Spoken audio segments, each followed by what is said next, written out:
नहीं, देखिए, मैं स्पष्ट बता दूं, वो प्रदर्शन काफी दिनों से चल रहा था, पूर्वक चल रहा था। जिस तरीके से ये सरकार ने, जो सरकार का अहंकार है, ये अनकॉन्स्टिट्यूशनल इलीगल सरकार का अहंकार है, वहां के गृह मंत्री देवेंद्र फडणवीस ने लाठीचार्ज के ऑर्डर किए, जो पुलिस वालों ने, पुलिस कर्मियों ने उन बच्चों पे, महिलाओं पे, सब पे लाठीचार्ज किया और जम के उनको लाठियां मारी और काफी उसमें इंजरीज हुई हैं। उसके रिएक्शन में आप देख रहे हैं किस तरीके की हिंसा फैल रही है। ये लोग वो लोग हैं जिनको सत्ता का इतना अहंकार है और सत्ता में रहने का इतना लालच है कि जनता की परवाह करे बगैर ये इस तरीके की हरकतें कर रहे हैं। ना वहां पे किसान सुरक्षित है, ना वहां के युवा सुरक्षित है, ना वहां की महिलाएं सुरक्षित है। और ये लोग आए दिन नए नए राजनीति को चलते हुए, अपनी राजनीति को चलते हुए नए नए पैतरे अपना रहे हैं। दुर्भाग्यपूर्ण है, निंदनीय है।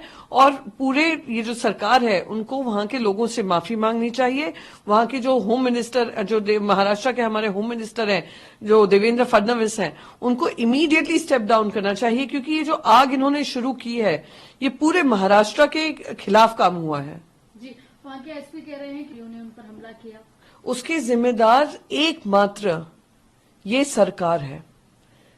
जो जिस तरीके से लाठीचार्ज के ऑर्डर दिए गए, बेरहमी से लोगों को मारा गया, फिर उनका रिएक्शन हम देख रहे हैं क्या हो रहा है, वो सिर्फ और सिर्फ इनकी इनकम्पिटेंस की वजह से है। और इसलिए इनको स्टेप डाउन करना जरूरी है। आप लोग बार बार इन्वेस्टिगेशन हो रहा है, हम इन्वेस्टिगेशन शुरुआत करेंगे। क्या इन्वेस्टिगेशन करेंगे? ओपन एंड शट केस है। वो आरक्षण की मांग कर रहे हैं और ये पहली बार नहीं है, ये काफी सालों से उनकी ये लड़ाई हो रही है, शांतिपूर्वक चल रही है। आपने उसमें आग लगाकर, आपने उसमें लाठी चलवाकर और लाठी बरसाकर अपना काउंटडाउन तो शुरू कर दिया है सरकार से निकलने का, साथ ही साथ महाराष्ट्र में आग लगाने की कोशिश की है। जी मैम, कुछ ही दिनों में फव्वारे लगाए गए हैं, कहा जा रहा है शिवलिंग के आकार के हैं। आम आदमी पार्टी कह रही है भगवान शिव का और हिंदू धर्म का अपमान है, ये आम आदमी पार्टी ने। हाँ, आप जिस तरीके से आप देखिए, G20 के लिए आप शिवलिंग के शेप में आप फाउंटेन्स बना देते हैं। फिर आप महाराष्ट्र में एक इतना बड़ा फेस्टिवल है, गणपति फेस्टिवल, जो महाराष्ट्र में ही सीमित नहीं है, वो पूरे देश भर में होता है, दुनिया भर में होता है। उसी समय पे आप पार्लियामेंट का एक स्पेशल सेशन घोषित कर देते हैं विदाउट एन एजेंडा।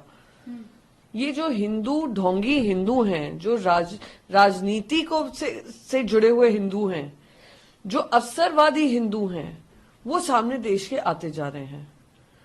ये इस तरीके की हिंसा फैलाना, हिंदू मुसलमानों में बंटवारा कराना, ध्रुवीकरण करना, ये सब उनकी सोच दर्शाता है कि ये अवसरवादी हिंदू हैं।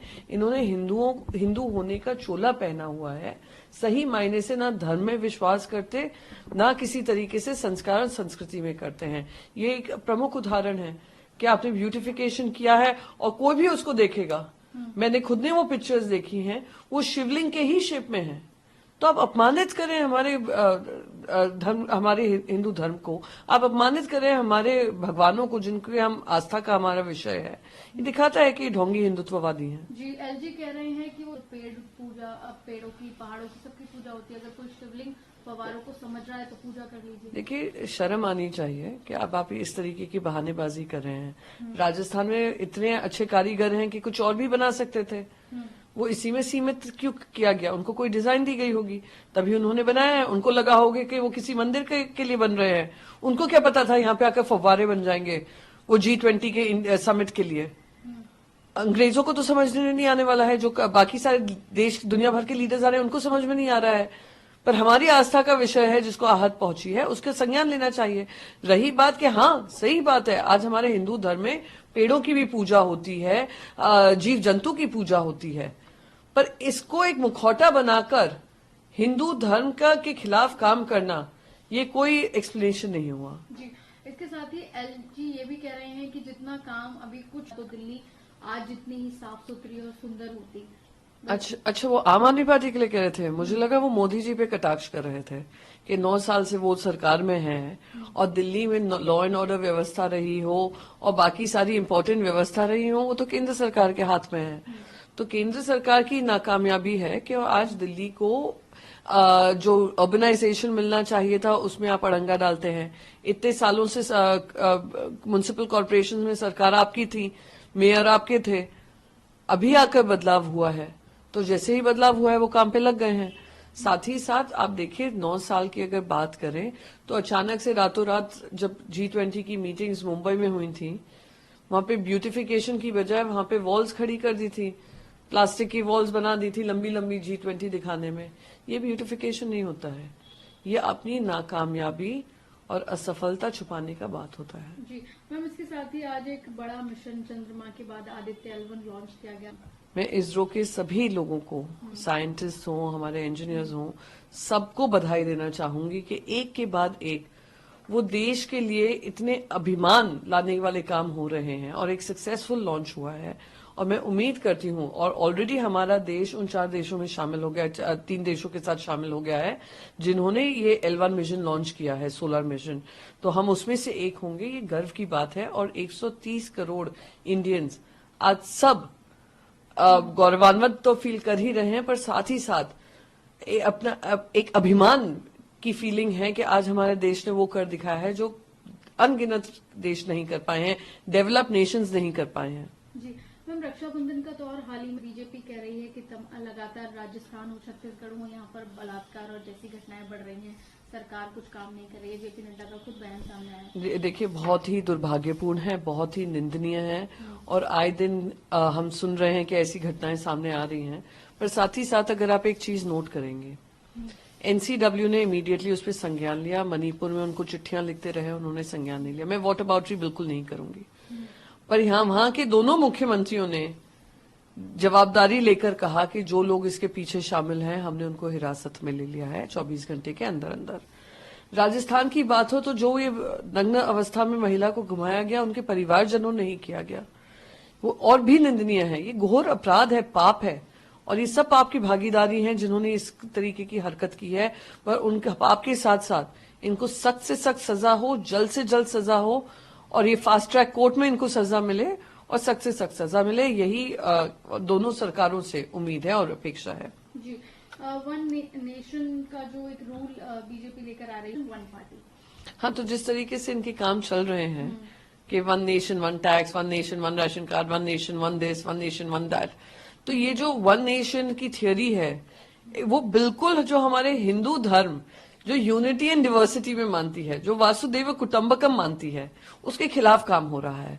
जो हमारे हम कहते हैं कि we are the mother of democracy, mother of democracy यानी हमने आपस में मतभेद किए बगैर हम लोग साथ में रहे हैं। हमने एक ऐसी सोसाइटी बनाई है जो विभिन्नता में भी एकता रहती हो, पर उसको यूनिफॉर्मिटी लाने का जो काम हो रहा है, जो भारतीय जनता पार्टी सत्ता को अपने पास कंट्रोल में करना चाहती है, वो दुर्भाग्यपूर्ण है। रही बात वन नेशन वन इलेक्शन की, ये एक शगुफा छोड़ा गया है देश को उन मुद्दों से भटकाने के लिए जो देश के अहम मुद्दे हैं। अदानी का भ्रष्टाचार हो, महंगाई हो, बेरोजगारी हो, महाराष्ट्र में आप जालना में देख रहे हैं किस तरीके का काम चल रहा है, ध्रुवीकरण हो, ये सारे मुद्दे से ध्यान भटकाने का ये शगुफा छोड़ा गया है। क्योंकि ऐसी 3 कमेटीज बन चुकी हैं, अब तक एक फॉर्मल वो कमेटी भी नहीं गठित हुई है, बस नाम चला दिया है कि रामनाथ कोविंद जी हेड करेंगे। क्या उनका अधिकार क्षेत्र होगा, कौन उनके साथ कमेटी में होगा, क्या टाइम फ्रेम होगा, कुछ उस पर चर्चा नहीं है। ये वैसे ही जैसे प्रधानमंत्री ने यूसीसी के बारे में एक मंच से चर्चा कर ली, फिर सारी चीज रफा दफा कर दी गई। ये शगुफा छोड़ा है। ये पहले की 3 रिपोर्ट्स भी बता चुकी हैं कि इसमें कॉन्स्टिट्यूशनल 5 अमेंडमेंट करने पड़ेंगे और पहले वो पार्लियामेंट में पारित होंगे, फिर आपको राज्यों में लेकर जाना पड़ेगा, क्योंकि ये फेडरल स्ट्रक्चर के खिलाफ है। मैम, हाल ही में गठबंधन की एक मीटिंग हुई है, उसमें लेकर या संयोजक कौन होगा, इस तरीके की बातें की जा रही हैं। नहीं, वो उनकी तो काम ही हो गया बात करना, क्योंकि खुद नाकामयाब रहे। देश की जनता उनसे प्रश्न पूछ रही है, इनके पास जवाब नहीं है। चाइना की बात हो, महंगाई की बात हो, बेरोजगारी की बात हो, महिला सम्मान की बात हो, किसान सम्मान की बात हो, इनके पास जवाब नहीं है। तो ये ध्यान भटकाने का बोलते ही रहेंगे। पर सच्चाई ये है कि बहुत पॉजिटिव मीटिंग हुई। एक ऐसे राज्य में, हमारे राज्य में हुई है, महाराष्ट्र में, जहां पे हम विपक्ष में हैं, फिर भी हमें जनता का इतना प्रतिसाद मिला है। आज होस्ट कौन थे? शिवसेना थी। आपने शिवसेना को की पार्टी तोड़ने का काम किया, भारतीय जनता पार्टी ने पीठ में खंजर घोंपा, आपने हमारा इलेक्शन सिंबल तक ले लिया।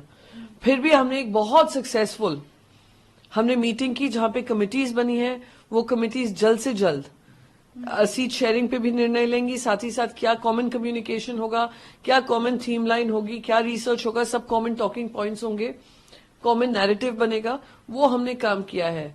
इनकी तरह नहीं है कि ना किसी के पास चॉइस है, ना किसी तरीके की ऐसी फीलिंग है जहां डेमोक्रेसी प्रिवेल करती हो, ना कोई अपनी पक्ष रखने की बात, जो 37 अलायंस पार्टनर्स उनके साथ हैं, कि एक ऐसा माहौल है जहां 37 पक्ष अपना बात रख पाए।